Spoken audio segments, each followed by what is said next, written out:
যারা খেলা হবে বলতে গিয়ে নিজেরাই মাঠের বাইরে চলে গেছেন, শুধু একবার নয় দুবার আমার কাছে হেরেছেন।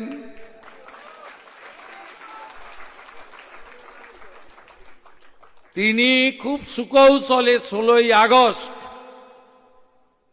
খেলা হবে দিবস পালন করতেন। খেলা মেলা পূজা পার্বণ এগুলো তো আনন্দের অনুষ্ঠান। যেদিন 10,000 হিন্দু কোতল হয় কলকাতায় ঘোষণা করে প্রত্যক্ষ সংগ্রাম,